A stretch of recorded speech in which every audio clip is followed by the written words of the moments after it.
You'll get through this. You'll break new ground. Welcome back to our blog and vlog, We'll Get Through This. Today is day 12, and we'll be considering the mental health dimension of our holistic health wheel, which can be seen at the bottom of the page. We're going to hang out on my deck today, chatting until we can chase the sunset, as my co-writer Lydia suggested a couple days ago. You know, as we transition through difficult times, it is so easy to get stuck in a dark place as a way to cope. We might freeze up and become paralyzed in our fear. We might cope by lying about it, lying how we feel, or denying that the problem even exists. We might obsess on the details of some terrible catastrophe or some politician that we don't like, slipping into some kind of an intense rage. I spoke with an officer from the Lynn County Sheriff's Department today, and no, I wasn't picked up for speeding, but he was monitoring traffic. I went out and chatted with him for a minute, asking him what his new challenges were. He immediately replied that the police force was already seeing a spike in domestic abuse cases. I guess we could see that coming, couldn't we? Mental health experts for decades have acknowledged that most of our anger, our internal pain, stems from some deep-seated fear. And since most of us have a level of fear and uncertainty right now, anger can be a very obvious reaction. Fear and anger are perfectly normal emotions, but we need to pay attention to how we express them so it's done in a healthy way.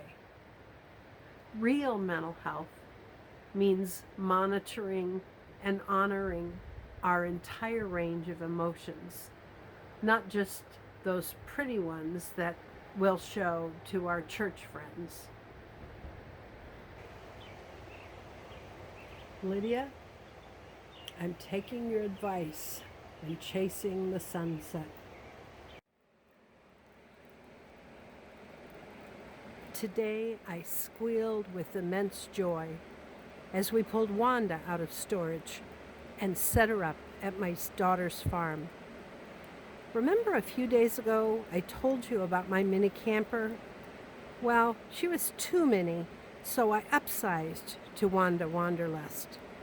But sorry, I digress.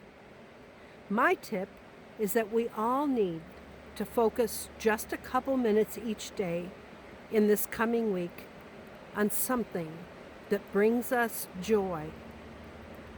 For me, it was uncovering and walking into Wanda after a long winter apart. Here are some suggestions for you.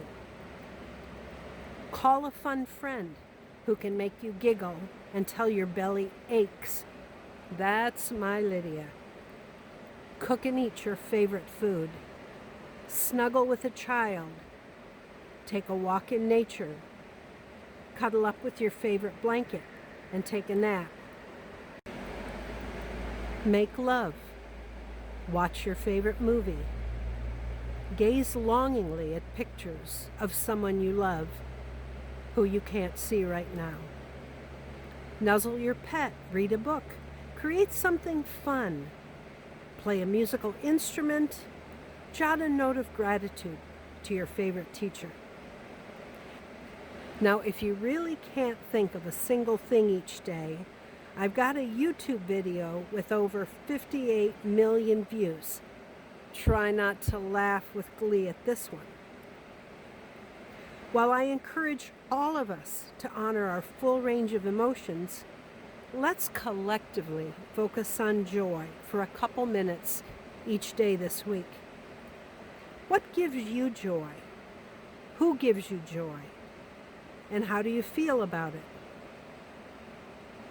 Lydia's healthy tip is to call a friend today and talk with them about the fears that you're going through at this time. Ask your friend important questions and make sure that you answer them for yourself as well. How will things change in the long run? What can we appreciate about this? What is my biggest fear? How can I feel in control at this time? See if you can talk through these and some of your own questions and feel like you have a little bit more clarity. Now it's your turn. What a wonderful array of choices we've given you. So now you take over. Share your feelings with your health buddy and then post just a single word on my blog or my vlog. We'll get through this and we can do it with courage. I also want to highlight the podcast Unlocking Us that's being written by Brene Brown, one of my greatest gurus. We need her honest leadership right now. Thanks for joining us today. You get through this.